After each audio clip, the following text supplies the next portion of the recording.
Here today. Good. Come on in, Facebook. You want to do a mic check?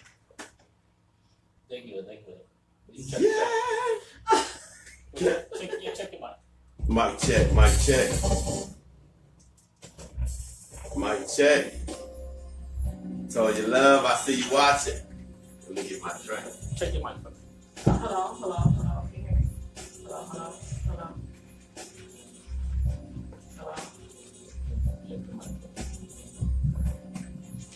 Mic check. Mic check, yeah. I be trying to sing, knowing I can't sing. Facebook, I can sing one day. Was it a long way getting here? No. We took 294. It was okay. My map was in the other one. It was all right. Oh, give me another song. Give me. Facebook, y'all in for a great surprise. Y'all in for a treat today.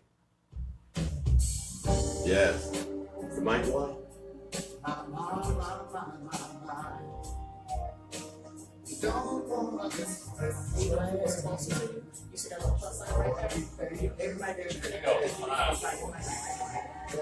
Good God afternoon, people of God. You have tuned into The Solutions. I am your host, Minister Correy, Wright.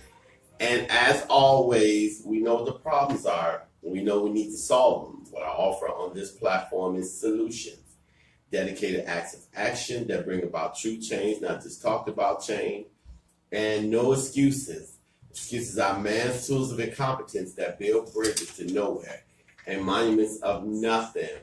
Toya Love, I slowed it down for you. Deal, that's for you. People of God, I am here with a tremendous person, tremendous speaker, author, motivational leader. When you hear her speak, you guys, I'm telling you, your life is going to be immediately changed. Get ready, buckle up for this starship because it's about to take off. When I first heard her speak and I spoke to her, I was blown away. People of God, let me introduce you to my special guest, Vanessa Canteberry. Vanessa Canteberry, tell us about yourself and introduce yourself to the people. Well, thank you so much for inviting me. I really appreciate it. It's an honor to be here to share my message and hopefully empower more people to be able to speak up. I'm Vanessa Canteberry, born and raised in Chicago, Illinois. I am a single mother of 3 young adults. Went through a whole, young adults. I mean, I'm a teen mom. So I had my kids early in life and I experienced a lot of hardship growing up, coming from a single mother. And so just coming from a single mother and just dealing with those things that happened in her life that turns around happened in my father's life, in turns you have a product of just confusion going on. And so when you have a lot of confusion going on, then now you're trying to fight your way through this life, this thing that we call life. And so you confused and trying to find your way in life is a whole lot of madness going on. There's a whole lot of dysfunction going on. And so you have this thing where you built up so much pain, so much questions and trying to find your way. And that was me all day long. I was just trying to find my way. And so even though I was trying to find my way, I knew there was a better way. I just didn't know how to start that way. But I knew that if I just keep going and it'll show up. And so with me just going through the journey of life at such a young age, at such a young age, I had to grow up fast. I had to grow up really fast because I was a mother before I was a mother to my 2 younger brothers and sisters. So before I even had my first child at 16, I was already a mother, which is crazy. Wow. But sometimes you just don't never know the cards that's dealt. So it depends on how you want to handle those cards. You want to throw them in. You just got to deal with it. And so as I was dealing with it, you don't understand, but there's a meaning behind it. And so here I am. I knew that that's not the cards I want to deal for my children. And so I had to still go through this thing called life. I made a whole lot of mistakes. I made a whole lot of pain on my own life because that's all I seen was pain. And so I no longer wanted to be that person to have experienced this pain, but also now I'm going to go ahead and show my children how to go ahead and embrace that pain. That's not fair. Well, take us back. Take us back. Were you and your dad and your mom went together? No, they was divorced. And did you see your dad often? No. He got divorced. No.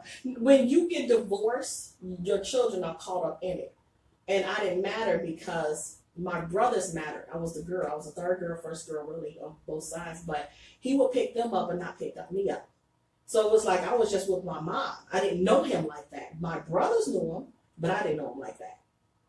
Wow. Yeah, and so it's crazy, but you could be surprised at how many people experience that.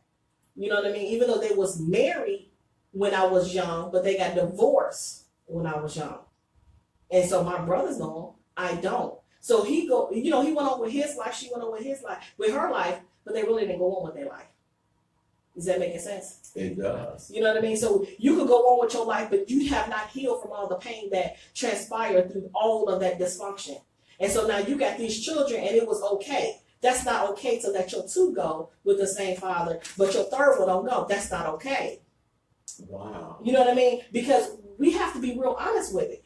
Yes, boys, they need that strong part of a man, of showing them how to, the manhood, the tools and all of that. But what about me? Did I not matter as far as needing to understand how a man's supposed to treat me? Okay. You know what I mean? So you go through this thing called life and you're trying to figure that thing out. So how did your mom deal with that? I mean, how did she deal with you with that?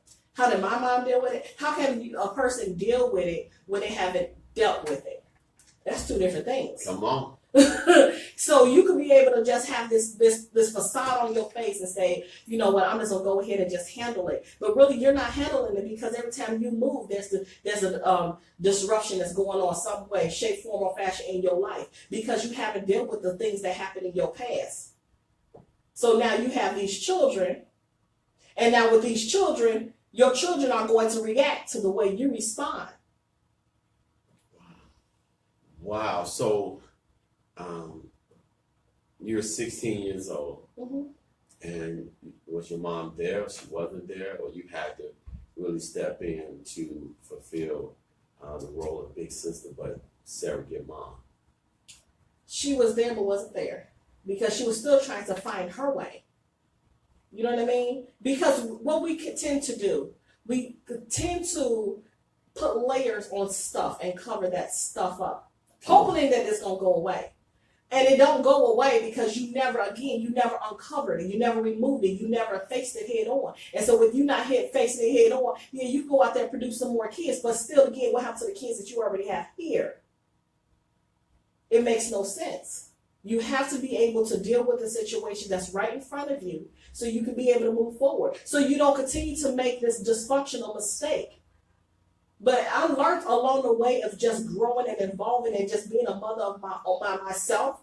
I understand her pain also well because I walked in her shoes because I repeated her same cycles. But I was strong enough to be able to get out of it. She just showed me the tools. She wasn't strong enough because she was broken before she even had a chance. And that's a lot of people. They are broken.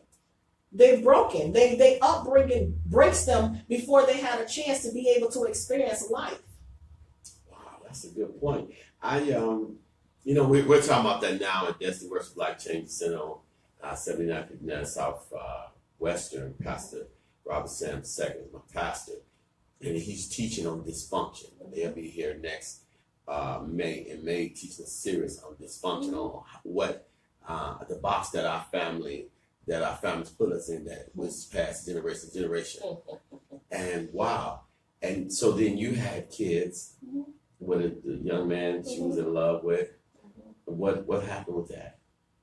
That ended quick, fast, in a hurry. It ended. It was when you're young, you don't know what love is. You really don't. We have this puppy dog love. We hoping that this person will love us the way our father should have loved us, but instead we gonna hope this person loves us, and that person not even at that age and at that stage in their life to be able to understand the value of love because they've probably going through something as well. But we too busy not paying attention. And so when you don't pay attention, you turn around again. I walk my mother's shoes. So what you gonna do now? Are you gonna continue to walk in those shoes because you already understand this pain? But now you also got these children here. So are you going to do the work on yourself to remove yourself from that situation so you can be able to do some work on you so you don't continue on with your next relationship doing the same thing? Now, now let's give everyone your website and your information, because your amazing testimony and the things you've done is on your website. Mm-hmm. Give me your information now, and we'll go further into your testimony. My website is InspiredByVanessa.com. InspiredByVanessa.com. And Inspired by Vanessa means empowerment that speaks to your soul. Wow. So when you hear me speak, when you hear me read one of my books, when I am coaching, whatever the case may be, your soul gonna move to the next dimension. Whatever that next dimension is that you need to move to, oh yeah, you're gonna get there. Now, do you have any books with you today? I do. I do have books here. Okay, because we want to buy some of these people. We want to get these books. Hey, Miss Lewis. Here's my Breaking a Cycle book. And they're both bestseller books. Both bestsellers, okay. And I have another book, that my very first book, which was weird. It was called Shifting the Mindset. And that went straight People, to you gotta buy these books. went straight to Amazon, and it went bestseller in 4 hours. And I didn't even know what somebody else told me. And then I turned around 3 months later, I put out this book that I've been holding on for 5 years. So with these books at Amazon, I always want to know, are these self-published books at Amazon? I self-publish my books. The crazy part about it and that people fail to realize is that somebody's always going to tell you something that you can't do. You know what I mean? And then if they tell you that you can't do it, it's because they have lost it for themselves. They felt they couldn't do it. And what I chose to do, I chose to take the things that I've learned about on this journey to be able that I allow myself, not somebody else, I allow myself to be broken in order for me to be blessed. And not only for me to be blessed so I can be able to bless other people, I put it in the book. I never knew that it was going to be a book. It was a prayer for my children. That was it. For me not to pass on the same dysfunction that I experienced to my children. And that book, that prayer turns into a best-selling book. Wow. We got to definitely talk about the books. I got some books. Okay, now, let's go into your, you had your kids, Mm-hmm. and you're very educated, so you did go to school. Tell us about how you went to school, being a single mom, and ended up working for corporate America. Well, I went to school. I have a high school diploma. That's it. Wow. Yeah. So, but I got more degrees than people have that pay for, because I run circles around people. And it's not trying to be funny. But when you know who you are and what you bring to the table, and you know how God is using you, you run circles around people. Wow. You know what I mean? And so I use the message that He has poured into me, because you cannot pour into somebody else on an empty cup. You just can't. Come on. So if wow. I continue to pour into people, I gotta allow Him to pour into me. So you have to sometimes sit down somewhere and listen. And I do. I sit down and I listen. And I honestly, I tell you, when I finally push play and say, you know what, I need to get this book out that I've been holding on to for 5 years. How do you hold on to something for 5 years?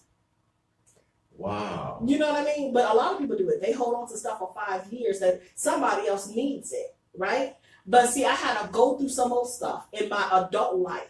So even though I have a high school diploma, I raised children, I worked in corporate America for 20 years to end up getting laid off in 2011 and turned around, couldn't find a job for 2 years with 20 years experience. That was the hardest part that I had to make, and the decision I had to make, because I have to make this transition. Transition causes change. Come on. We don't want to change. We're comfortable. We're complacent. Well, that change that happened to me was necessary. That deadbolt was put on that door for a reason. I was not allowed to go back into corporate America because He wanted to use me for greater, but I had to be able to embrace that and surrender to that. And that wasn't easy, because we so used to doing things our way. Well, our way got me where? Nowhere. Even though I worked and I got me a house and then got me a car, raised children, okay, and but there's something bigger for you. And that's why I love what I do. I never thought I would do all the things that I do. And that's one of the things that I do when I'm coaching. I break down that W-2 mindset in life and in business. Come on. Because that's wow, what look at the hard. Look at it. I I told y'all people she was bad. I did not tell y'all. I hate to be the one to say I told y'all. So, okay, so you couldn't find a job. What did you say? You know, everybody said that moment cleared. I woke up one day and I said, you know what?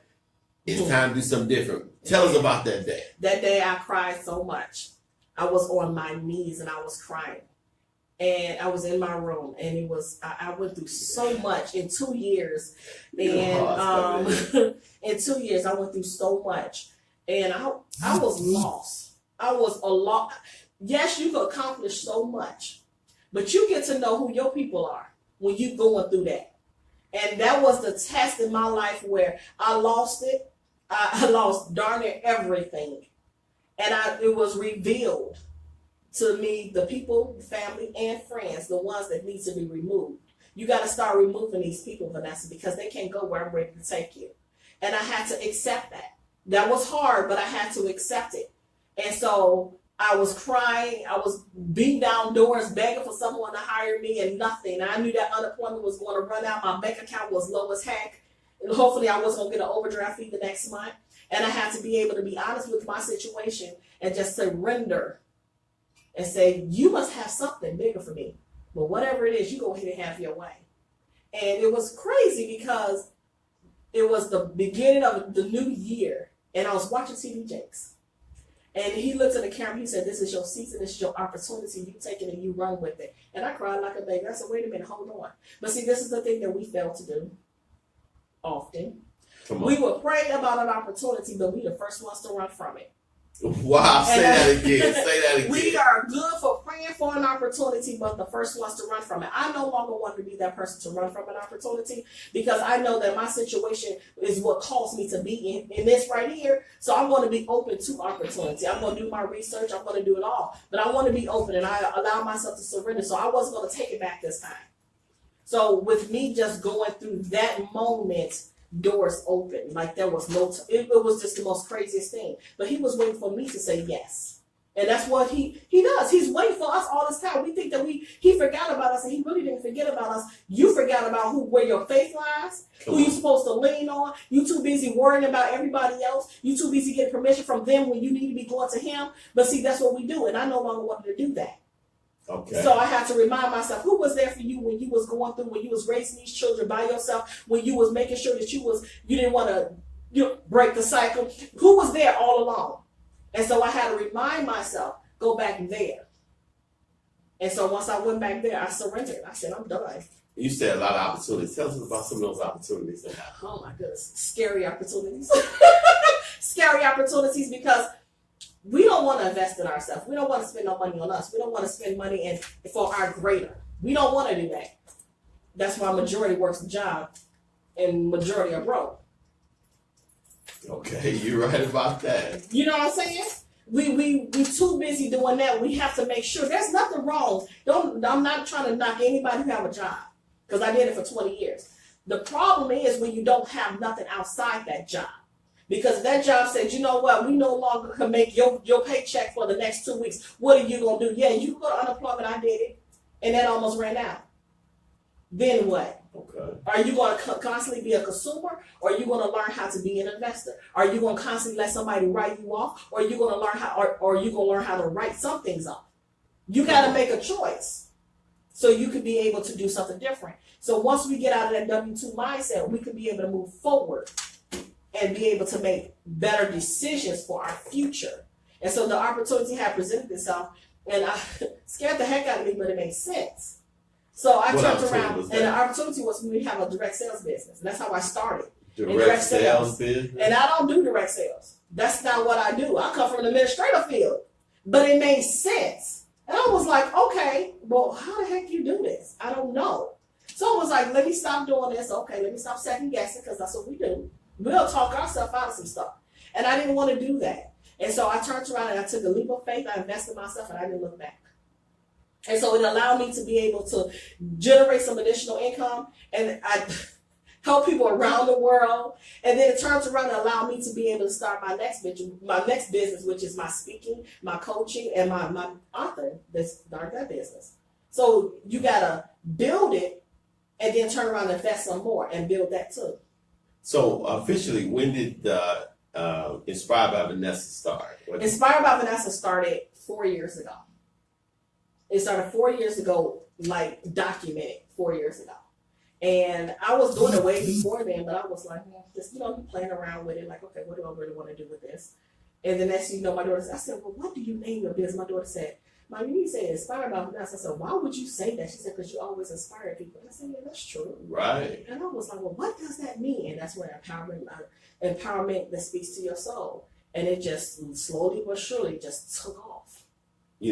I'm inspired. That's why I went to the barber shop before I got here, because I figured you're going to come here, I'm going to make something shop. Her daughter back there like, yeah, he sure do, honey. Wow. So people started coming to you start coaching them, Mm-hmm. and did the book come after or they came before? The book came last year. Both of these books came, all three of my books, I have 3 books came out in 1 year last year. And they all went bestseller. And I'm working on my next book. It's coming out in June. So you say bestseller, we talking about millions of books. The thousands, we gonna claim millions, amen. Millions, we going millions. You gonna help me get my book out there. Yeah. High five to that. Hello. All right, she gave me high five, y'all. Yeah, and I just start. The crazy part about it, somebody told me that would cost me $6,000 for my book out. And I said, $6,000. I said, okay. But what does that include? I mean, $6,000 for what? And so I continue to hold on to the book. But I held on to the book for more than not just the money part. I held on to the book because this is me. I'm giving you a piece of me, of my journey, of my story. And people are mean. And so you could, again, go back into that, I don't want to do it. But I know somebody needs to hear the messages of the things that help me to overcome my brokenness, right?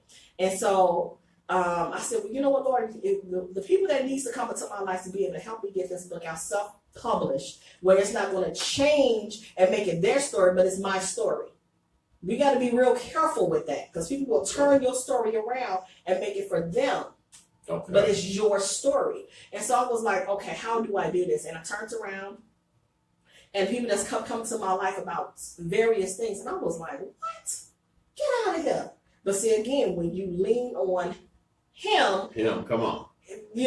So and so I turned around and I took that prayer and I activated that faith and self-published my book that I've been holding on for 5 years. And when I say I put this book out, it's like the most craziest thing. Like, come on. It just went bananas. And I was like, what the heck? And people was like, you just don't know how much you helped me. And I was like, really? Did you promote it? Or? Oh, yeah, I promoted it. Oh, yeah. I promoted it. I learned marketing. I was like, what? And this is something, again, people tell you that you can't do when you can. And I did.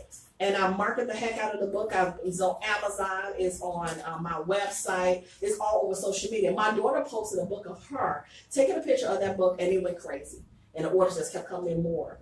And I was like, well, then I started seeing things coming in like from Amazon, like, okay, you've been paid. I said, hold on, what?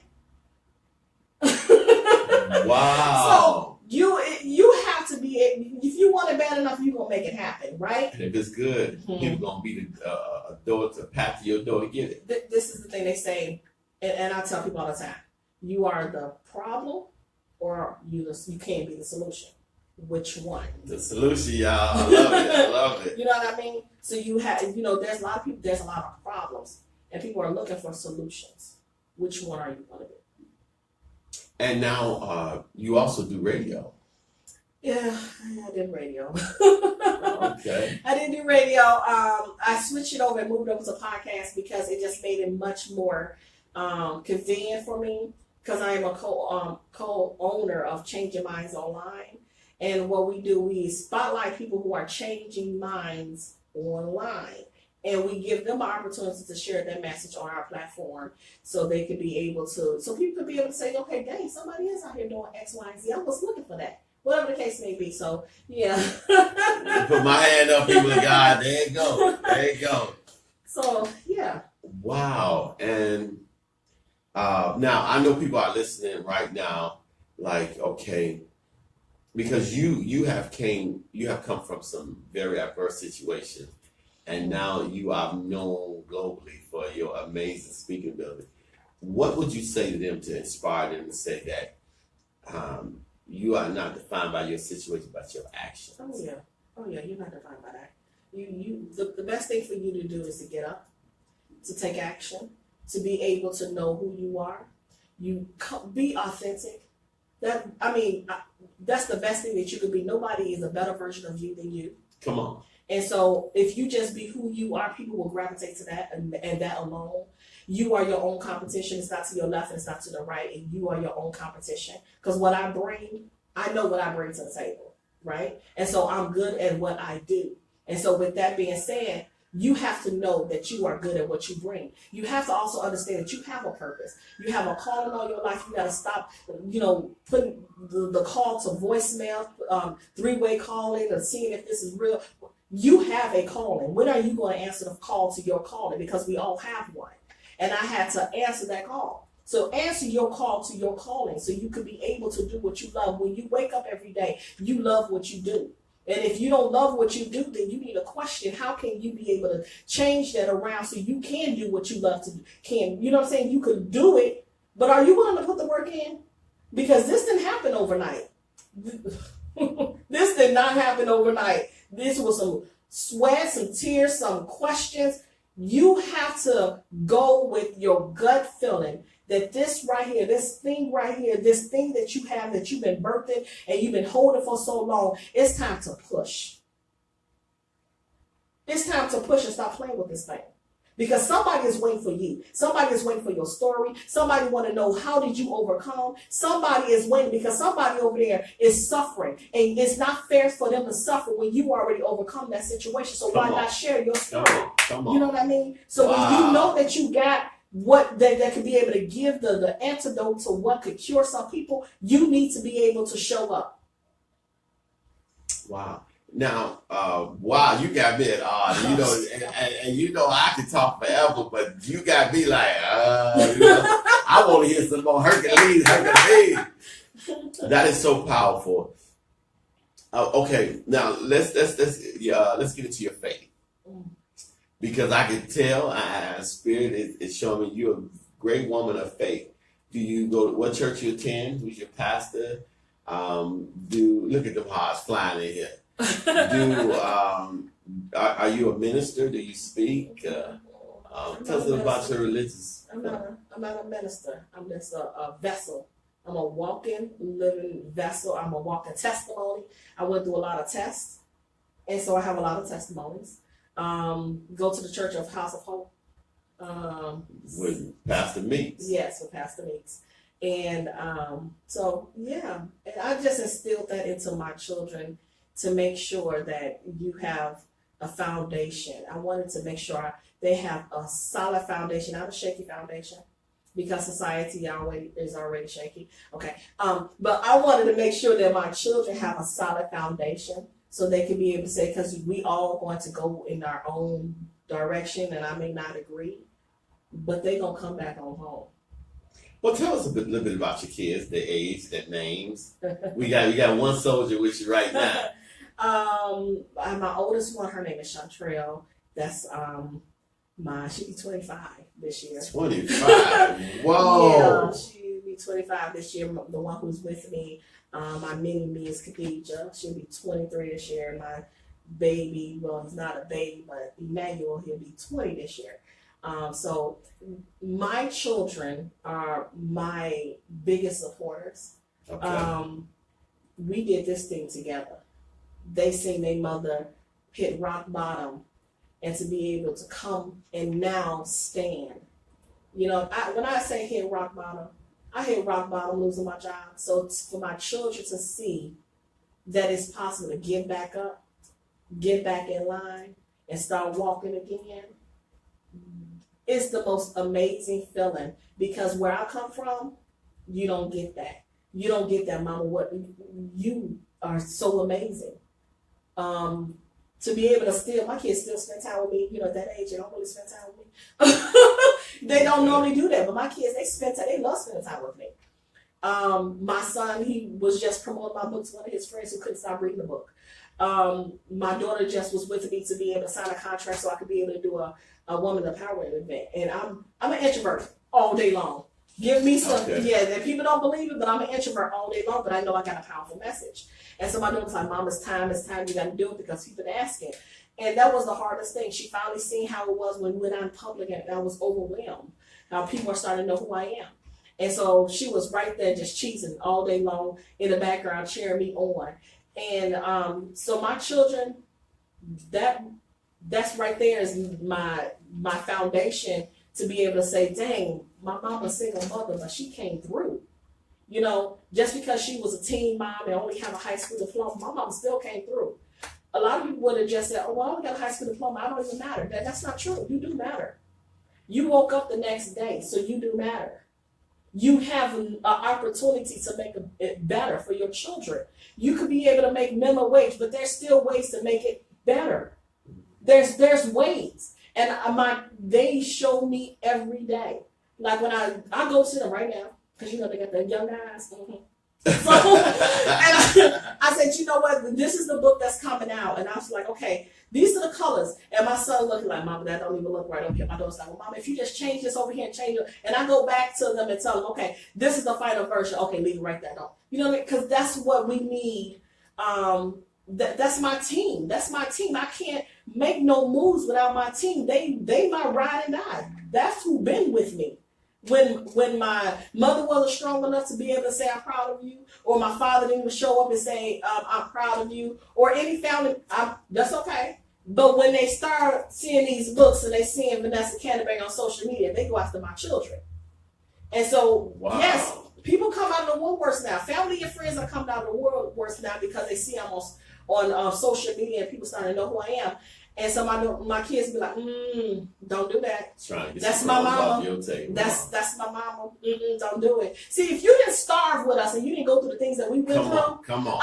The best thing for you to do is to stay over there because you was eating steak and we was over here eating ramen noodles, but we were still together and holding this thing together. So when you have that type of faith, then you can be able to know who was there for you and who was not for you. Because when I had the money when I was working that job, you was right there in my face. But when I no longer have this job, and now I need you to help me out to be able to get gas in the car, put money on the table, you was nowhere to be around. So when I say you was eating steak, I'm just saying, we was eating ramen noodles. You go over there and eat your steak. It's okay. It's now okay. Y'all eat filet mignon. We are very humble. I always tell my children, no matter how much money you make, how far you go, where you live, you stay humble. Because somebody is out there under the bridge eating out the garbage can. Yes. Somebody don't have clothes on their back. So while you are, I always feel that before I became a businesswoman, when you are giving away your clothes that no longer fit, you go and donate those clothes. You know what I mean? Because somebody else can still wear those clothes. If they are, you can still, they decent, you can wear. Give them to somebody else. Now, let's get right there. Rock bottom. There's somebody right now, rock bottom. Because, I've had some shows recently about domestic violence, about people who've been molested as kids and keep quiet, and things that people that right now is going through, things of that nature. You got somebody right now in the corner, Vanessa.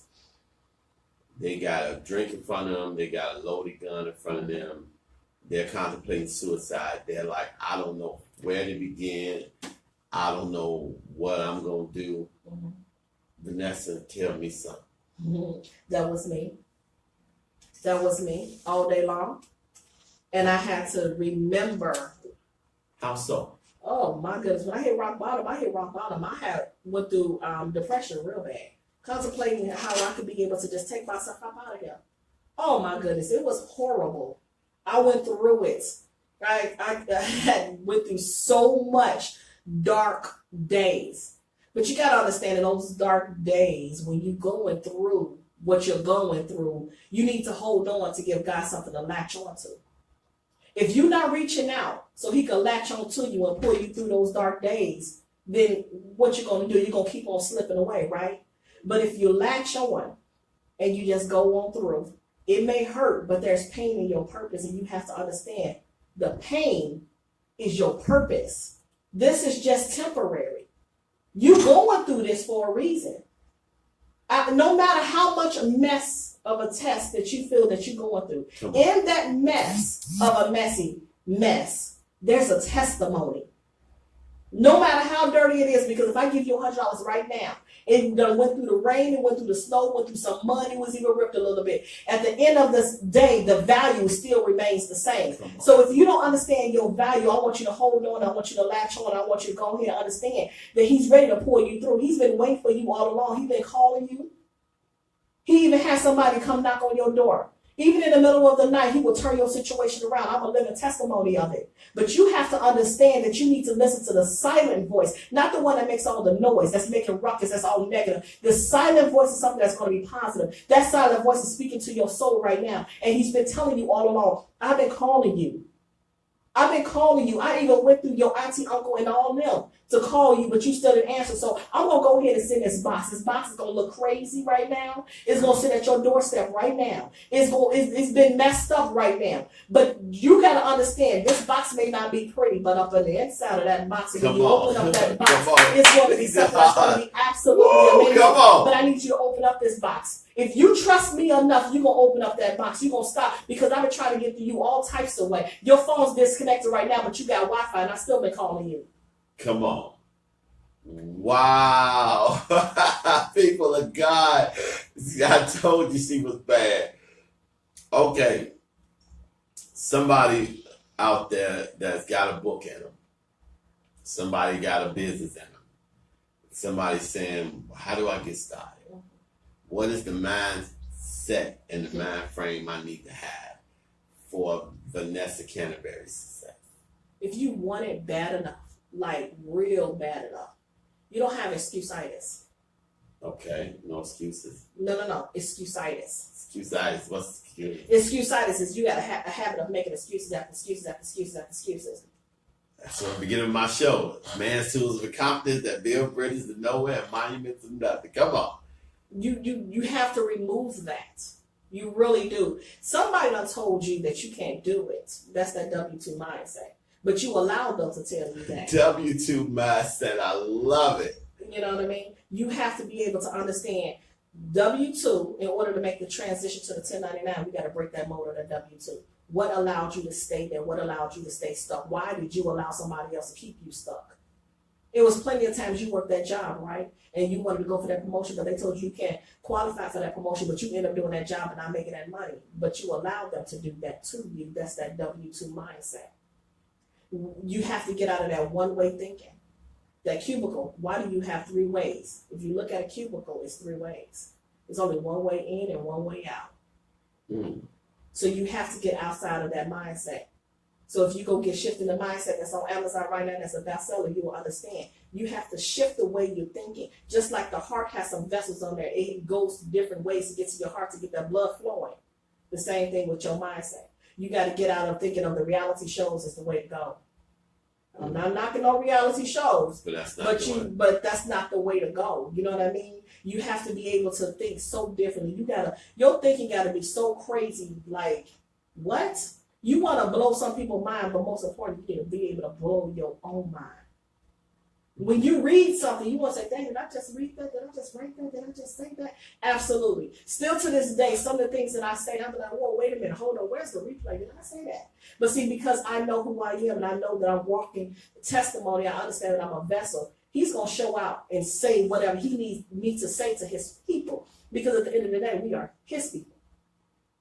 So are you going to really have a made-up mind to say, I'm ready to set my mind free? Your mind cannot be free if it's stuck. If you behind that jail cell, if you behind that box, if you in the box. See, I don't fit in the box, period. I don't care how big of a box you going to get. I don't fit in the box.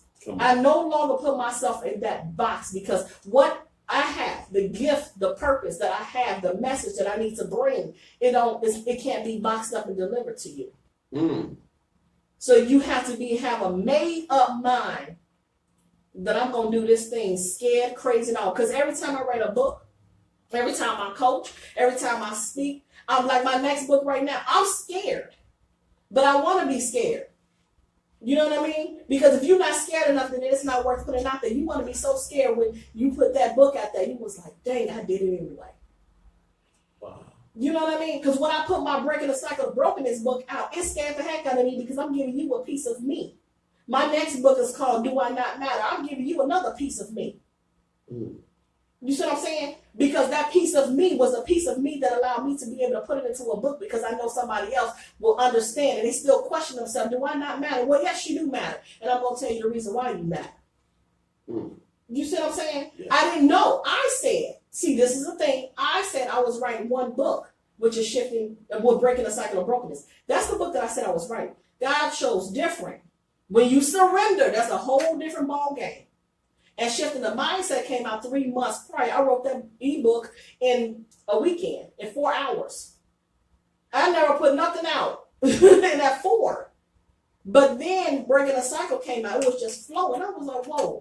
But that's what happens when you stop doing what you say you're going to do and just go ahead and get to the passenger side and let him take you to your destiny. You know, you've, wow, the people love it. You have talked and coached a million people. Have you ever seen yourself in somebody, and was that a very emotional, jarring experience that you seen somebody going through exactly what you went through, and it just tore you up inside? Tell us about that. It's weird. It's like the most weirdest thing. I could pick up something, and before I pick it up, whatever it is that I'm picking up, I would ask them, can I go deeper? And they were like, sure, go deeper. That's a like whole a prophecy. I don't know. Look, take it up with the good old Lord. I tell people that all the time, take it up with And when I go deeper, it's like the most, I can never tell somebody else the next thing I just told that next person. Because that message was just for them. It scares the heck out of me when I'm done, but it takes everything out of me. You know what I mean? Like, I'm exhausted after. If I coach and it went so deep, or if I speak, it went so deep, I'm exhausted. That means I did what he told me to do. That was him. That's it, right? And so when those people come to me, like this lady who I'm about to get ready to start coaching, and even a pastor I'm about to get ready to coach, it was the most craziest thing. I was like, what? And so just having that conversation with them scared me. Okay. And when it scared me, I was like, what the heck? But I was like, this is nothing but God. This is some craziness right here. But he said, you're capable of doing it. That's why I brought them your way. And so we have to go deep. I don't do the surface coaching. Yeah, you got all that makeup on, you cute and all that. Okay, Ann. Let's remove all of that. Let's go deeper. What got you to this point right now? That you were experiencing all of this pain and dysfunction, this hatred. What got you right here, right now? And so I will go that deep into to be able to help them to be able to remove that layer. And then they have assignments that they have to go back and come back and give me the answers. And I will be monitoring every single thing they do. And they were like, how did you know that? Don't worry about it. So you have to go so deep with people because it's something that's the W-2 mindset. That's the W-2 mindset. That's exactly what it is. Because you've been in this mindset for so long. You have to be broken from that. You really do. So say if somebody have this mindset of just constantly keep doing the same thing over and over and over again. It's like, we are creatures of habit. But you know that you're not moving, but you keep doing it anyway. But you complaining about it along the way. It makes no sense. Why do you constantly keep doing this, but you know that you have something more bigger that's in store for you? But you can't keep doing old things to expect new things to happen. I've been saying that. Wow. Doing the same old thing. Yeah, it's crazy. It's like, get your life. Now let me ask you a question. Who coaches Vanessa? And, because I have a friend of mine, she was on my show. She means so much to so many people. But sometimes her life feels in turmoil. Mm-hmm. Feels like she can rescue everybody else but herself. Yep. How do you prevent yourself from rescuing everybody else but leaving you behind? let me tell you something. I did that. I was out. The person behind me, my daughter, she said, "Mama, you gotta stop rescuing everybody else." She's smart, her to leave. She said, "You have to stop doing that." And I was like, "What?" And it's crazy because I had to learn that at my darkest moments. And I was like, "You're nice, but you're too nice, right? You have to have time for you. You can't keep feeding it into them, and now you done took on their problems with you. Now you got this world on your shoulders, as I call it, the weight capacity." Come on. Do you know your weight capacity? I had just did a Facebook Live about that. You have to know your weight capacity. So if your weight capacity is constantly keep dragging everybody else with you on this wagon, and you know you're supposed to be somewhere else, but you can't get to that destiny because you keep taking this dead weight with you, you can't get over here, right?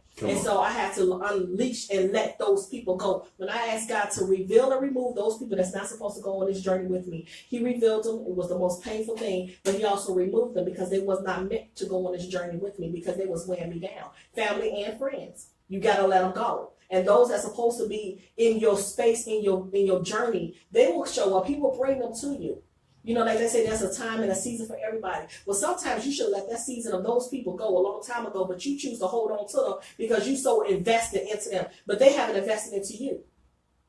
So how are you going to keep pouring into people, but they have not poured into you? It's not on the same level. Like they say, when people get married, it's unevenly yoked, and they wonder why they divorced or they go on a rocky, you know what I mean? You have to reevaluate your relationships with these people. If you constantly you want to go somewhere else, but they constantly want to keep pulling you back, you got to let them go. Cut your ties and move on. And I had to learn that. I had to just cut my ties and move on. Now, being motivational coach Vanessa Canteberry, does that affect your relationship-wise with men? I mean, do they feel like they can't get to know you without getting to know the coach, or how do you cycle between the two? Are you involved now? And does it being a coach makes it like, cause are you being so strong? I've learned along the way. I know she look like, this guy is pretty good, hey. What's your daughter's name? Khadijah, I'm pretty good, huh? Yeah, thank you. Hercules. Well, Earl over there, hey. Producer over there, hey. You learn along the way of when you in a relationship. If you cannot talk about goals with that person, or that person can't support you and vice versa, then you got to reevaluate some things. But at the same time, you also have to turn it off. You do. You have to turn that off. And it is, and my children had to tell me, like, Mom, your phone rings so much. It was getting out of control. And so even if I am talking to somebody, it's crazy. I had to turn that off and have a separate line so I could be able to have my personal line, so I could get my personal life in order. I had to learn that. And that wasn't easy because I never want to go back to that place where I hit rock bottom of solely having that W-2 mindset. I worked too hard to break that mold of that W-2 mindset. I don't want to go back there. But now I have to make sure that separate that in my personal life too. Okay. Mm-hmm. All right. Now, let me just go back a little bit about your past, and let me bring it today. Your mom and your dad, are they still alive? Yeah, they're alive. And has you since reconciled or spoke about the things that happened to break that bloodline? Because we're teaching now in church about breaking generational curses. And I said that all the dysfunction that happened in my family will stop with my bloodline. God, don't just wash me clean, but wash my bloodline. Have you guys resolved all those issues from the past? Okay. Can I go deeper? Go deep. Come on. Go super deep. Go super deep. Sometimes you have to accept the fact of who they are. We cannot pick and choose our parents. Period. We can't pick and choose our family. If they are so deeply rooted in their dysfunction, you have to be able to accept that. You have to accept that. And because if you don't accept that, you're going to continue to be dysfunctional just along with them. Period. So I had to be able to make decisions that's best for me, to not to carry on their dysfunction that went way beyond me. Their stuff is beyond me. You know what I mean? I had to go work on me. Now you go work on you. You know what I mean? Because I'm your daughter, yes, but you have to go do the work on yourself. You know what I mean? Because now it comes across as if I'm already the outcast anyway. Before I became this Vanessa Canteberry, this businesswoman. But now I'm really an outcast because, she knows it all. No, I don't know it all. I just know what worked for me and what's working for the people that I'm connected with, that's going to be able to help them to not continue on this dysfunctional cycle and pass it down by generation by generation. You have to accept the fact that they're going to be who they're going to be. Period. You're going to have to learn how to love them from a distance. I love you all day long. I really do. However, your brokenness, it broke me too long. So I have to be able to just say, you know what? I will check on you. I will be there for you. I'm not going to stop loving you. I'm going to keep on praying for you. But I have to be able to separate myself because you're going to take me back there. And I refuse. I worked all my life to get to this point in my life to allow you to take me back there. That's not going to happen. Not today, not tomorrow. You know what? I'm sorry. You remind me of Color Purple. All my life I had to fight. You just gonna have to accept the fact they are who they're gonna be. You can't change them. You just can't. Period. Do I love them any less? Absolutely not. I love the heck out of them. Let me ask you a question. How does Vanessa Canteberry flesh herself out? I've had this problem being a minister, and I'm a motivational speaker myself, and I'm speaking. And I like to lift and empower people, but sometimes people just call me constantly and they don't want the help, but they just want to pour their negativity. And just like a diet, I have to watch what I eat, because sometimes you can how do you take so much negativity and then wash it out of you where it don't affect you personally? How do you do that? Well, let me tell you. I have people who, perfect example. I will get a text message. Hey, how are you? I'm great. I don't know who this person is. And so I like, okay, who is this person? And the person will say, oh, it's like that. That's the lingo. And I said, no, it's not like that. I don't know who this is. Who is this? So the person told me who it was. I said, okay. Oh, you don't have me saved in your phone. Now you got the scenario, right? No, you're not saved in my phone because I refuse to allow you to take any of my time. Must be a male, huh? It's male or female. It doesn't matter. Oh, okay.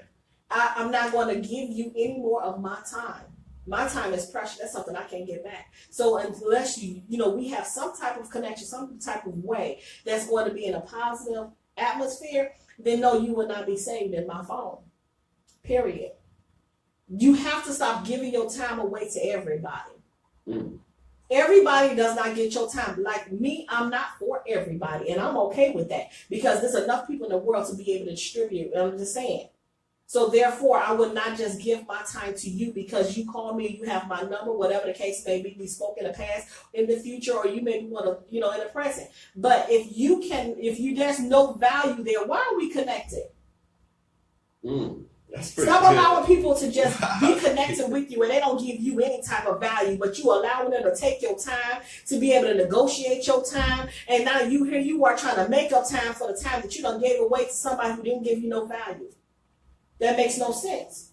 So you have to make a sound decision of how much time and how much value so you can be able to balance it out. Wow. That's why you get a 15-minute discovery call. 15 minutes. You get 15 minutes. I used to say 30 minutes. I seen 30 minutes. I was like, this is a drag out fight. Because you telling me in a short amount of time, if you know what you want and you know that you need help, you should be able to knock that bad boy out in 5 minutes and I can be able to pick it up. Now I'm going to give you the extra 5 minutes. So that means you gave me 5, I gave you 5, and now that's 5. Make a decision. Now, let me ask you a question. Why do you run from that prophetic gift that you got? What do you mean? You have an insight in people. And, I pick up stuff too from people. But you see things in people and you reveal it, and it comes to you in a manner, but you never look at that like, okay, Lord, you've given me a gift. You give me a gift to speak, but you also give me a gift of insight. And you never speak about it. It's over an hour I've been talking to you, so I've been listening. You never talk about that Christian side of that gift. You talk about the faith, but there are things that you pick up. I am sure you've been talking to me over an hour. You done picked up some things about me, which I'm sure you'll probably tell me outside. I'll have this place, but I want to know now. This is real radio. But do you think you have a gift? I know I have a gift Of insight. I know I have a gift. You don't talk about it. No. Is it something you're afraid of? No, it's not something I'm afraid of. It's like you don't have to put everything out there. Mm.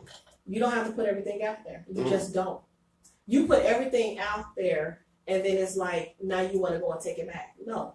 This is between me and him. This don't have nothing to do with the world. If I'm speaking to you, empowerment that speaks to your soul says enough. Now, what you pick up from that is up to you, right? So if you read my book, you're empowered. If I'm speaking to you, you're empowered. If I'm coaching you, empowered. Did you pick it up? Are those your real eyes? Yes, these are my eyes. Okay, I'm looking. She's gazing in my eyes. I'm trying to conduct the interview. She just gazed her eyes at me. People, help me out. Now, I'm kids. I'm getting the kids a little bit. Oh, Jesus. We see so much violence, dysfunctional kids, and I've had educators on here. I had Candace Down Barnes and Todd Parker with Parker and Education Associates, who's one of my sponsors, and they were talking about the social skills, the dysfunctional that we have kids growing up in a dysfunctional society with no social skills. How would you change that, and what's your thoughts about the society and the raising of our kids? I can tell as a somebody's her eyes go up like this, and woo, go ahead. Where's the parents? The parents put too much on the schools, and they blame everybody else. They blame the system. Where's the parents? It's too much. It's like when we have these children, it's our duty to mold them for the real world. That's our duty, right? We're supposed to equip them with the tools that they need so they can be able to survive out here, right? And if you are too busy in the club majority of the time, but you're not investing in your children every single day, then there's some loose nuggets that you could have been dropping into them, right? You're not monitoring what they're doing. You're just letting them loose because you're too busy just saying, I'm tired, I'm exhausted, but you took on this assignment of being a parent, right? And so you have to be able to do your part, period. You have to do your part and stop blaming and pointing the finger at somebody else to be able to pick up the pieces that you choose not to pick up. Now, what about the parents that's fighting each other? Oh, I've been there, done that. Because there's so many, like I got 3 sons, I love them to death, but I had to go to court twice for my sons. So what about, how big of an influence does that have on the growth of the kids? That's coming out of my next book, Do I Not Matter? That's mainly for the single parents. And what happens? Because it's not just the father. That's the thing. People put yes, we get a lot of perks as being a mother. We really do. But that's not necessarily the case. Come on. Finally, somebody say that. It's not necessarily the case. Some of these women out here are bitter. They're too busy holding the children as pawns. They're too busy mad at the father. But let's be clear that you choose to lay down with that person. You got to be honest with it. You choose to lay down with that person. So if you choose not to do your history on that person, you choose not to do the background, or you choose not to do the work on yourself before you got with this person, but you choose to produce these children, you got to deal with it. It was not easy raising these children and dealing with just looking at, when I think about Do I Not Matter, I look at my parents. I look at them. But not only do I look at them, I look at what happened before them. You know what I mean? Because somebody is too busy suffering in silence. You know what I mean? That's how all the abuse take place. That's how the people getting molested take place. That's how our children go astray. Nobody want to stand up because they'll say that's not my business. You don't want to talk about what's going on in this household. All that craziness. But this right here is hurting me and I need help. Right? And so now you have these children, you teaching them how to be quiet too. And that's not okay. And so we have to be able to be these parents that's going to be able to come together some type of way. I don't know, some type of way. And it may not be for everybody to be able to come together and to co-parent, as they say nowadays. I'm like, co-parent? I don't know about a co-parent. But that needs to happen. Because I look at my children and I was like, dang, things could have been a little bit different if this was happening or if I could have did things a little bit better. But I had to learn that. You know what I mean? If when you are a student and you're ready to learn, the teacher will present themselves. Right? So if our children are the students, the parents are the teachers, you got to show up. Come on. Come on. Now, take me into a typical day of Vanessa Canteberry coaching. I call you, Vanessa, I'm crazy. Help me out, please. No, I just got somebody who just told me this. I meant it as a joke, but no, somebody had read my book. Okay. And she's like, I'm going through so much. I know I need help. And she listed a whole, and I was like, come on, a whole lot of stuff. And I said, well, just let me know what's the best time. I couldn't read the whole because it was just a lot. It just hit me. And I was like, hold on. Because again, if you go down this whole thing here and I'm reading this, that means on a call, I got to hear this too. I don't need double work. So I would turn around and tell the lady that, schedule a time where you and I could be able to connect. And I made it clear. You got 15 minutes. Now, if you go over, that happens. Okay. And so she was like, she said, I'm ready. I'll do whatever it takes. I'm ready. And I said, okay. So once we connect, I will be able to just listen. You have to listen. A coach needs to listen. And I will listen to whatever she's going through. But then I also will be able to find out, how did you get to this point? What happened in your life before this point? Because there was something that transpired in your life before you got here.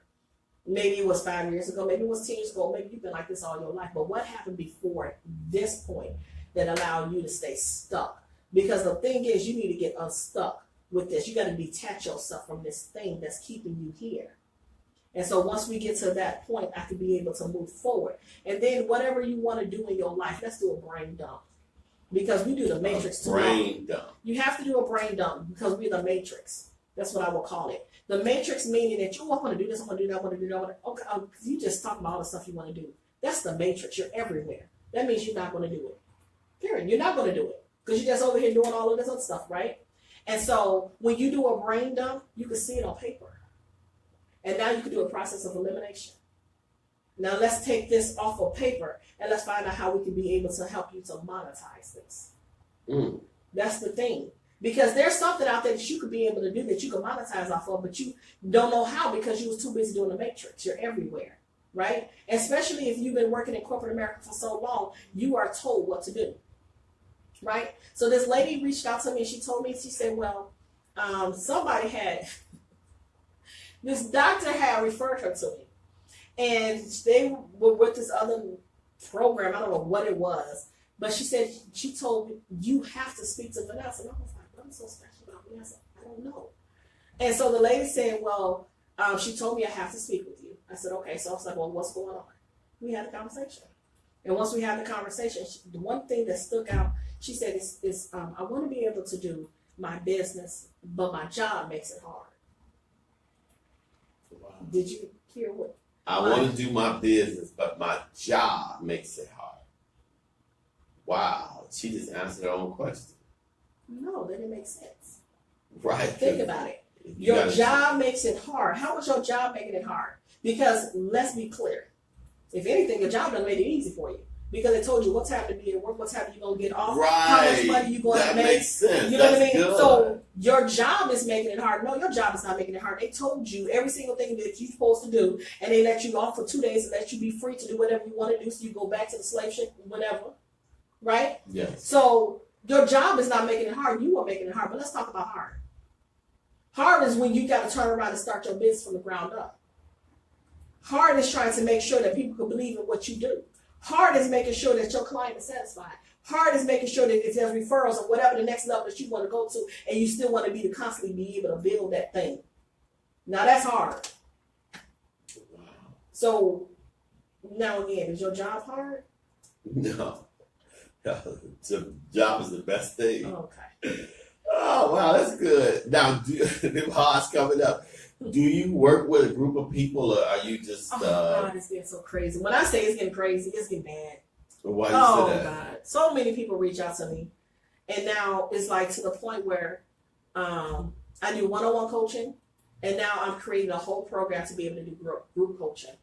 I don't want to make it so big because I don't want people getting lost along the way. That's the thing. Because a lot of times if you are in a group setting, people don't answer their questions. They don't ask those questions that they need to ask. They sit back in the background, right? But I want to be able to make it to a point where you could be able to ask 10 people, right?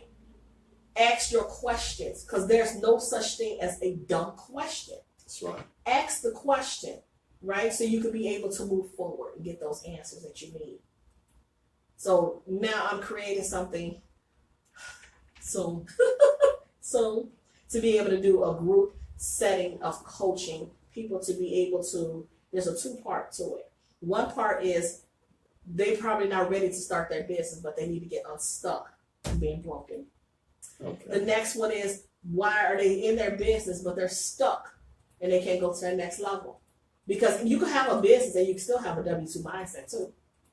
Because it's easy to revert back. If you don't constantly keep working on that mindset, you could easily revert back.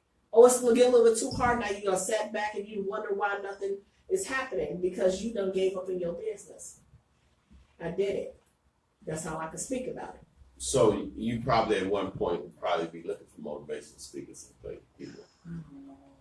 She said, I don't know. Don't ask me all the questions. So where do you want Inspired by Vanessa to go?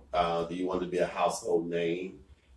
Vanessa Canteberry, I mean, you know, you got people like Lisa Nichols and you have Tony Robbins and people like that. Will it be like Vanessa Canteberry? Wherever God is ready to take it. I don't want to put a label on it because there's only one Lisa Nichols, there's only one Tony Robbins. Well, there's only one Vanessa Canteberry too. Now, how high God is ready to take me, then I'm ready to go. Because that's where eagles go. They fly. Right? And I'm ready to fly. Well, tell us something about Vanessa Canteberry that is a hidden talent. Like, I like to cook. No. You know, I might not. You can't cook. I could cook, but I have somebody behind me that's a chef, so I don't need to do all that. She's a chef. Yes. What you cook good? Everything. Jesus fix it. I would never lose weight messing with her. I'm just saying, amen. Hey, I was forced to lose weight. A year ago, April the 12th, I was 417 pounds. You was who? 417 pounds. Jesus. I had that gastric sleeve surgery. April the 12th. April 12th this month made a year. Ooh. And I went from 417 to 253 now. Whoa. For rerun of Denzel. I can't. Hercules. I can't. And but I love to cook. Now I can't eat nothing. Like going on a restaurant with me, and people laugh at me because when I go to a restaurant, I order what they order because I know like when I go to Olive Garden and you go to Olive Garden with me, whatever you order, I order the same thing because the bread and the soup will fill me up. So therefore, the meal instead of wasting it, I have it there. You can take this home, and it's what you like because this is what you ordered, and therefore you won't lose money. But me going to Ruth Chris or somebody like that, we gonna pay $200-300 for them. That's a waste of time for me. But yeah, I remember, man, you probably don't look like that. Wow, he was really, Look on my Facebook page, see some of my pictures, you'd be like, whoa, Hercules. I see y'all, don't be laughing now. You know. They say, don't judge people how they the cover. I don't look like what I've been through. You know, I am very inspired, and I often, it's not so many times I have shows that people really blow me away and inspire me, but you have. Are you speaking somewhere soon, or what can people see you? Well, Or people that hearing you now, you probably got about 50 new clients to 100,000 new clients. Where can they, they go to your website, but where are you speaking somewhere soon? well, I am speaking in California. You travel around the world? I'm traveling. My schedule is crazy from like June to December. How did you hear about my show? I don't know. I have no clue. I kid you not. I have no clue. It's crazy with social media. How you will be able to find things on social media. I have no clue. Wait a minute, Tamara something. Tamara, I can't think of her last name. She wrote a book. She's been doing features. I think it's features on Chicago Fire or something like that. Chicago Med. I cannot think of Tamara's last name. Oh. But yeah, I seen her on your page, and maybe that's where it came from. Now, do you live in the western suburbs? No, I live in the south suburbs. Oh, okay. I was about to say you might see me on Channel 19, Hercules. But yeah, it's like, wow, you reached out and I reached out to you. Yeah. And I was shocked when I checked it. I don't check my email like I should, but I was shocked when I see it. I was like, wait a minute. Okay. Yeah. And I appreciate you doing this, and I'm very blown away. Now, getting unstuck. Mm-hmm. I always tell people all the time that your way out, God gave you by what you do well. Mm-hmm. You have your way out. You talked about something that was very hard for me, and it's letting go people that carry their weight. Okay. That is such an emotional challenge, because what if that person, your husband, what if that person is your brother, your sister? Mm-hmm. How do you get through those emotions to be able to walk away? I had to do that. It wasn't easy, but it was necessary for my own sanity. Do you want peace in your house when you go out and about? Or are you too busy worrying about other people and distributing to your peace? Make sense? You have to make up your mind. You gotta have that made up mind that I'm gonna have me some peace, and I don't need your permission to get this peace because this is mine. I don't need you to disrupt anything because I can do all the disruption I want to, because I know I'm a mess anyway. And even though I have this right now, I've come a long way, but I still got some mess on me that's still working on. But I refuse to allow you or anybody else, I don't care who you are, to come up on here and just disrupt this peace. I'm not gonna let you do that. So you could go over there and take your mess over there and let me go over here and get this peace. There's nothing like a peace of mind. I want to wake up in the morning and have a peace of mind. I want to have some clarity. I'm on an assignment. You have to look at it that way. You are on an assignment because we are here for a short amount of time. And whatever you do in this time frame, it was the time you was born, and it was the time that you was let go. It was time to go up with the Lord. Well, what did you do in between that time? You know what I mean? What is your resume? What do your bio look like in that time? Because he's going to look at that, right? Mm-hmm. He knows your heart. When you have that heart relationship with him, that's what matters. That's right. Right? And so he's going to give you that peace of mind if you allow him to give you that peace of mind. But if you allow other people to make that decision on how much peace they're going to give you, then you're going to keep on being disrupted. You're going to wake up out your sleep all just discombobulated because you allow somebody else to control your peace. So when it's time for you to be able to submit your bio, you want him to come back to you and say, what? Job well done. Mm-hmm. So when are you going to stop and just allow yourself to be able to do your job well? So when he says, job well done, my child, that's what matters. All that other stuff, that doesn't matter. Because he's going to bring those people that's going to give you some real peace. The people that's supposed to be in your place, in your space at that time. Is that making sense? Yes, it does. So you have to let those people go. You really do. And I had to be okay with that, of letting those people go. I could go on and on about what people done said about me and what people done to me for all my life. But I had to learn they got some craziness going on with them that they choose not to face and deal with. That has nothing to do with me. Yes. So I'm gonna go over here and get what God has for me, because the devil works overtime, and if you continue to answer to the devil, then he gonna keep on working you overtime too. That's true. So I don't need you to work me over when I got stuff to do. Now, you never did ask a formal question. Which Give one? us a talent. No, A hidden we talent. talk about so many things. The hidden talent. That you might even surprise your daughter with. Right. What's hidden talent? I don't know. I could write. Well, I haven't written in so long. I used to write poems. You know, tomorrow we have our spoken word. Speak Your Soul Thursday night with a spoken word. I've been trying to feel them. I did a few of them. I debuted last week. Then I heard a few of them. I have found some when I was writing, and that's how I started. I started writing. That's how I released my pain, my frustration, because I used to just like blur it out. But I started writing, and when I was writing, I was releasing. You remember any? No. You know I was gonna put on fuzzy like, nah, I remember. But you know that. what? I noticed that in my one of my chapters in my book called Dear You, and at the very, I thought it was done with it, but in Dear You, at the very end of it, it was talking about it flipped the switch, and it was basically closing out how instead of you asking me what have I been doing all my life, you should have been asking me, do I forgive you? And it went on about saying, you can be able to find it. Hold on now. I think it's in here. Here we go, right here. Go At ahead. the very end, it's talking about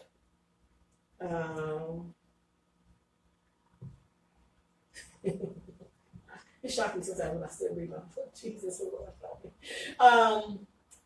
And it was like, okay, I figured the main question that you should have asked is, do I forgive you? I forgave you when I knew early on that this was going to be an unfamiliar journey that I didn't pay attention to, and I should have. I should have allowed myself to not give you permission to fill the void that I was missing, or allowing you to be my source for resources instead of me being knowledgeable to research and seek sound advice. I leaned on you and to mold and shape me when I should have been positioned to do so myself. I opened up to you, thinking you were my saving grace, when actually I needed to be saved long before you. From all I endured, I learned to forgive myself so I may become a better version of me in order to be a strong woman nobody wanted me to be. I love it. Is these copies for the host? Yeah, I would go ahead and get to I mean, I support. Yeah, I And sign. support. How much are these books? Both books are $10 each. Yeah, Okay. so I will sign them over for you. Okay, I appreciate it. You know, I believe in supporting it, so the solutions will buy them. Oh, okay. I will buy them because I believe in supporting people. And speaking of that, people, I have a GoFundMe page, you know, to support the solutions. Please Okay. support the radio show, The Solutions. You can go on my page, Correy Wright. Whatever you want to donate, you know, keep this voice, this vital voice, to and for the community, lifting us up. We always support negative things.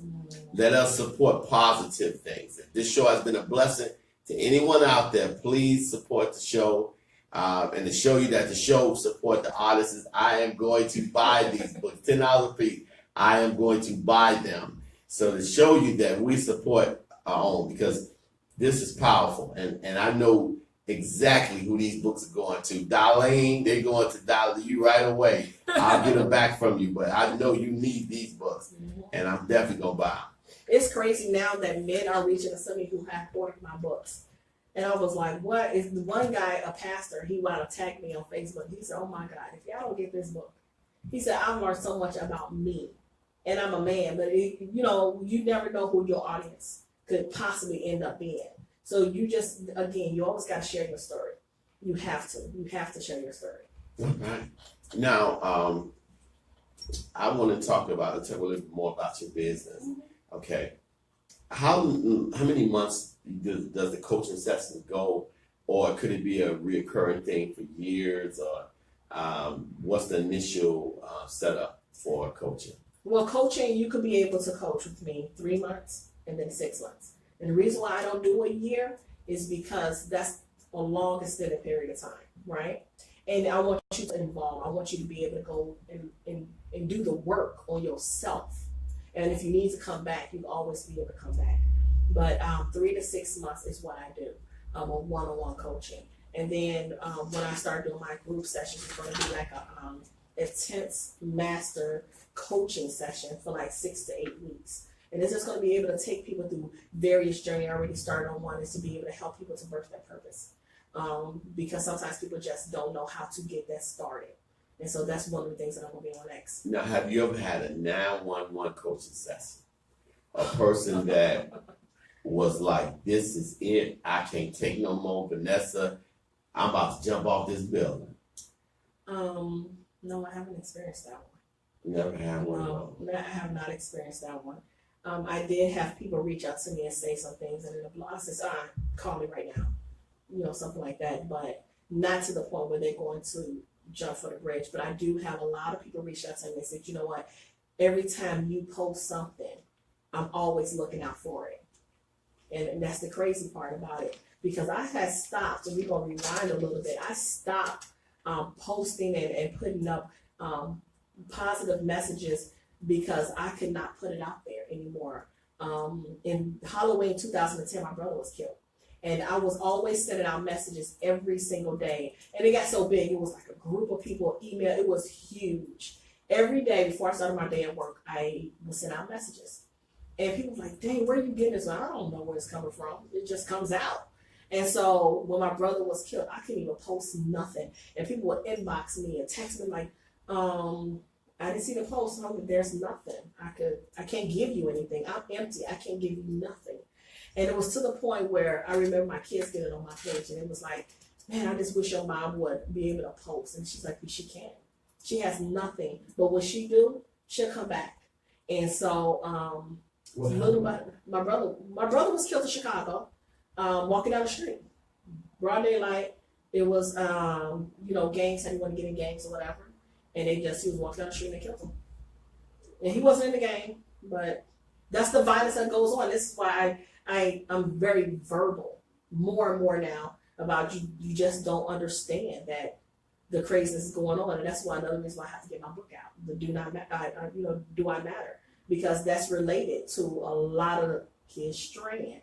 And so I turned around, and when I came back to be able to start posting, it came back with a thing just like boom, boom, boom. It was just crazy. I was like, oh Lord. And so more and more people like, you just don't know. Your messages is really helping me. And I was like, really? And it was like, yes, I'm going through it. And so I'm making my business to post. People want me to come and do Facebook Lives more, and I'm like, I'm trying, but I'm so, my schedule is like crazy sometimes. And so I'm making my business to just constantly keep giving it, because you just never know who needs to hear from you.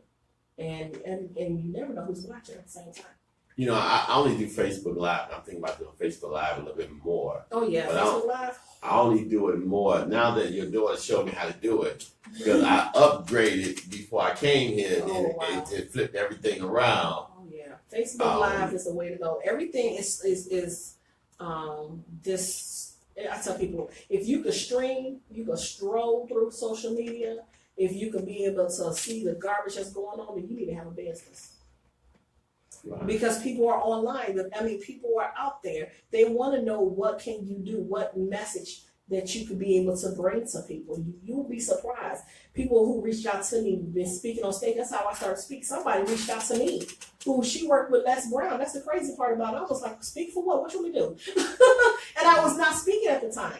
I never thought about speaking. I never thought about coaching. I never thought. I said I was going to have my direct sales business, build that up, get my book out, I'm good.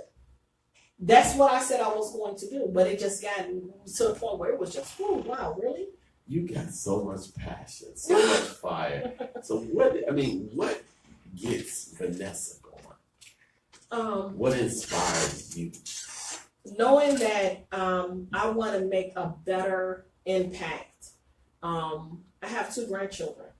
I want to make a better What? impact. Yes. Your young son got grandkids? Yes. No, not her. Oh, okay. Everybody thinks it's her. No. I want to make a bigger impact on my grandchildren. See, this is the thing. Time is something that you can't get back, as we spoke about earlier, right? And I was working, and my children, I had to get up, I had to take them to daycare, I had to take them to school, whatever the case may be, after school activities, whatever that was. That's time I couldn't get back because I was working a job, right? And so now that I have the opportunity to be able to be home or to be able to make that time when I want to go pick up my grandson from school, whatever the case may be, I could be able to do that. I don't have to ask for your permission to do it either, right? And so those little moments mean the best, because you can't get it back. But I want to make sure I leave that impact on them to be able to know that it's possible. Now my children think different. She's opening up her own business. We're going to work on that next, because they seen what happens when you work a job. And Mom worked a job. Mom made sure the roof was on the table, and we didn't go for nothing. And we didn't go without. You know what I mean? They didn't have materialistic stuff, because I'm not into that. But still, they didn't go without. But they also understood when that job said your service is no longer needed, then what? So they understand it. They see me go through it. And so I want to make sure that I leave a bigger impact so they can be able to have a bigger impact on their children, and so on and so forth. I'm just saying, we're going to build some empires up in here. Right. We're going to show other people that it's possible to build some empires up in here. And it's not about the color of your skin, how old you are, what size you are, where you come from, but you have to know that anything is possible. If you truly believe that there's possibility in you and you have another day to breathe, that you could be able to make it possible. But you got to be willing to get up out the trench, because I can't come and meet you halfway if you're not getting in the trenches with me. Wow. So, we gonna work this thing out. My son be up there dropping off books and everything else. My daughter be like, okay, Mom, what else you need to do? She gotta answer my phone. We gonna do this thing together, because you have to be able to know there's more in you. There's more in you. If you were around the right people, you will have no choice but to move. I can motivate you all day long. I can, give you all of that. Okay, and what you gonna do with it? And this guy said, I listen to a lot of speakers and everything else, and I'm taking all the information. I said, are you writing the information down that you speak to all these speakers? And he was like, I said, well, you're not doing nothing with it. That's right. You just picking up the phone and, okay, that's nothing. You're not doing anything with the tools that they are giving you. You could attend all these Les Browns and Tony, okay, and what are you taking away from that and implementing so you can be able to do something? What legacy are you going to leave? Okay. We have the people who work on and they built this foundation on their back. You telling me that you in a land of opportunity and you're not going to create you an opportunity, build you an opportunity, expose an opportunity? You're not going to do any of that? But you'll be a consumer? When was the last time Jordan came to the hood? But you wearing his Jordans. That's good. Yeah, he sure don't come to the You know what I'm saying? We got to be real careful, because now Jordan's son is over there running his business. Wow. You know what I'm saying? I need my children to be able to run multiple businesses. It's not too late. It's only late if you say it's late. Wow. Now, you don't coach everybody in business. No, I don't. You got to be able to see how you can help them. No, it's not that. It's like, are you willing to be open enough? Because some people don't want to expose it. You want me to see the surface? No, I don't want to see just your website. You know what I mean? Well, let's take the solutions. Let's take my radio show. Let's take Minister Correy Wright. Mm-hmm. How can you coach me to turn this solution into a global phenomenon?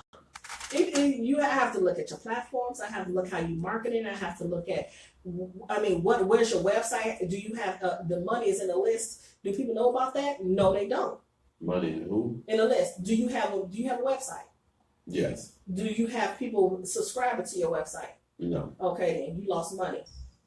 I like it. Okay. It's money in that list, because when people go to my website, they have the opportunity to be able to get my Shifting the Map. I think you'd be able to get my Shifting Your Mindset book for free, right? Before I take it down. And so now they have the opportunity to get an insight of me. So anytime I'm sending anything out of what I'm doing, they will be able to be attached to me. Some type of way to stay in contact. What she's doing next. I've been watching her.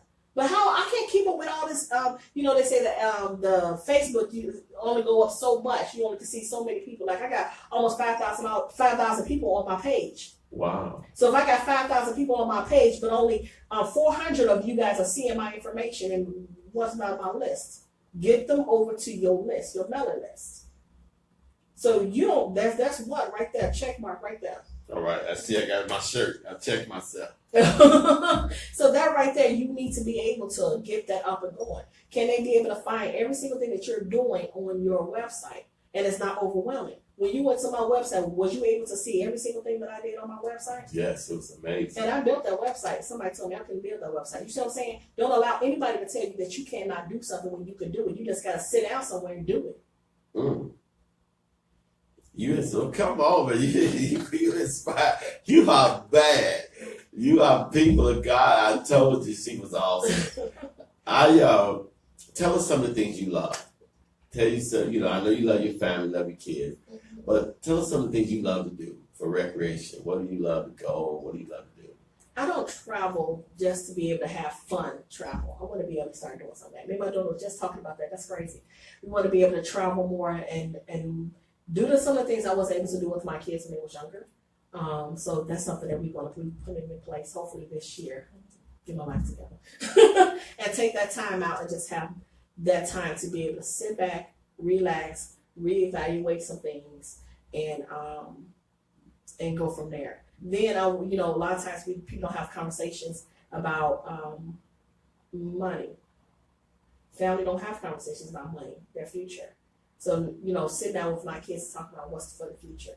We need to be able to do that, not just with our families, but the people that's close, the ones that we love, genuinely. I'm just saying, we need to have those. You know what I mean? Because people could be there just to be riding your coattail, but are they really there to be able to see you win? Are they willing to be there to support you? Are they willing to be at that finish line? Are they willing to be able to see you at that starting line? I'm just saying, you gotta be able to get all of that together and just love on that. And let me ask you my question. Mm-hmm. I've asked you questions, but let me ask you my question.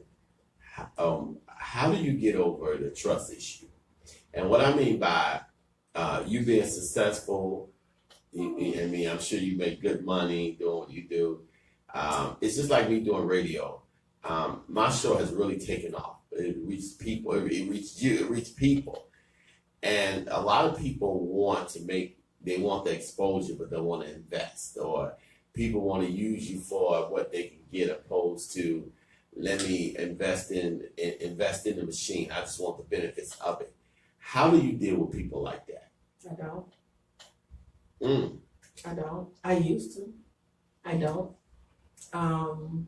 Stop being the like I'm over here person. I ain't got time for that. I just don't have no energy for that. I no longer. You can't take it personal. You really can't, because they're structured that way. That's what that is. They're structured that way. They are structured to be able to just take and let people take from them. They're takers. That's what I call them. Those are takers, right? And the ones that's going to give, they're going to give it automatically. They don't question it. The ones that's ready for change, they're like, where do I sign up? You know what I mean? So you have to be able to know your audience, because everybody watching is not your audience. Wow, that's deep. You know what I mean? So once you start to learn who the audience, and the audience will change every season. So you don't trust everybody? No, you do. No, you don't trust everybody. Okay, so you have to build that. Are you willing to take the time to build that? And sometimes people, I'm going to deal with you accordingly. If you show me, if I pick up some type of something that's not right, I'm going to deal with it. My kids, I have a great insight, as you say, when I could be able to smell foolishness a mile away. I can smell it a mile away. I gotta work on my nose, because they get up on me you and know bite what me that is? before I can smell it. What that is just making sure that I have my wall up, but it's not high. That's the difference. That's deep. Because I still got to be able to peek over that wall. Mm-hmm. You know what I mean? Because I know you peeking over here. I know you've been watching what I'm doing all this time, so I know you watch. So I'm watching you too. You just don't know that I'm watching you. You know what I mean? You intense, boy. You hot. You know what I like about when you get to talking about Aristotle? You know what I mean? I'm over here like Earl, stand right here, protect me, because he's like our show is winding down a little bit. You know, we got about another good 10 or 15 minutes. Mm-hmm. I want you to take 10 minutes, about 10 minutes. Mm-hmm. I want you to give our listeners a message. Mm-hmm. And I don't want, not one I dictate, but what God has put in you to give them a message of hope and of elevation empowerment right now. Mm-hmm. Oh, before you do that, we have a Vanessa Canteberry exclusive. You have to stop being hopeless and understand that there is hope. You have to understand that there is hope. But you have to know, with all your being, like your whole being, your truth. Oftentimes we don't want to face our truth. So of course we're going to run from our truth. And therefore when we are faced against adversity, we will find a way to escape that. Stop running. There's no need for you to run, because every time you run, you keep running into a brick wall. It's time for you to go ahead and give up and just say, I need to surrender it all. Not partial. Stop picking and choosing your blessings, because it don't work that way. If you're going to surrender, you're going to surrender it all, so he can be able to heal you wholeheartedly, so you can be free. Because you cannot be free if you picking and choosing when he going to bless you, because he been waiting to bless you for a long time. Right? And so if he's going to go ahead and bless, you got to let him do what he does best. That he don't need your permission. He don't need your time limits. Stop putting that placement on him when you too busy putting explanations when you should have been putting periods. Wow. Okay. Wow. So you got to be able to just let it all go. When I say let it all go, you're going to let every single thing go and let him do what he does best. You may not like it. Of course you're not going to like it, because it's change. But in order for you to be elevated, you got to change. Your bank account match up how you looking right now. Your bank account. Wow. You know what I mean? You broke because you're broken. Oh, come on. Say that again. That is good. That is good. You're broke because you're broken. Yeah. Broken comes from so many levels. It's not just financial. You're broke. You know what I mean? You keep entering into a storm, and you should have been coming through that storm a long time ago. But you're not learning the lessons behind that storm. So when you really ready to be able to see hope, you want to surrender. So you don't keep feeling this brokenness over here. You got to free it up, but you got to surrender. Surrender is release, transition, change. But if you don't want none of that, going over there and complain somewhere to somebody else that's going to listen to it. But don't get mad when those invitations are returned to sender, because sometimes people get tired of the pity party. You know what I mean? Wow. So you want to have a pity party, stay over there with your pity party. Don't go ahead and set up the invitation, because they're going to return back to you. But at the same time, you got to be careful what you put out there. If you put foolishness out there, it's going to come right back to you. So if you want some hope, you got to surrender. You have to. And you're not going to like it, because I didn't like it at all, because it was new, but it was good. It's really, really good. But you got to want it bad enough. And I want it bad enough because I no longer want to sit here and be in my self-pity. I no longer want this depression. I no longer want to sit here and contemplate. I no longer want to be here. I no longer want to give in to what people said I was not going to be. Everything that somebody told me I was not going to be an author, I'm a best-selling author. Matter of fact, I'm a 3-time best-selling author working on my next book. Amen. Hello. Somebody told me that I would not speak. Hello. I speak for the voiceless. You see what I'm saying? Somebody told me I wasn't going to coach, but I'm coaching all day long, all around the world. So somebody told me I was not going to bounce back, but I have multiple streams of income. So you could do it, but you have to want it bad enough. So you go ahead, press play, activate that faith. You'll be all right. You'll be all right. You may not like me when you come in contact with me, but you're going to love me when I'm done with you. All right. Look like you got another client. People of God, thank you guys for tuning in. I pray that Vanessa Canteberry have blessed you. Give them again your information so they can reach you. You can reach me at InspiredByVanessa.com. You can also email me at InspiredByVanessa@gmail.com. Okay. People of God, you have to get up and be your own rescue. Change has to be made. You have to make it. God has already given you the answers to the change in your life. It's what you do better. You just got to listen. We had an amazing show. I thank you so much. I'm planning on having you on my show. Solutions are a partner with you. Whatever you do, let me know. I thank you for the books. I'll take care of you off this. And people of God, get on your knees and pray and realize that tomorrow is what you make it today. Have a good one. Peace, love you. Solution love you. Peace. Woo. Facebook, I told you. Awesome show. Facebook, I told you. She bad. Look at that. You broke it because you're broken. That's deep. Crystal Allen, I don't know who you is, but she bad.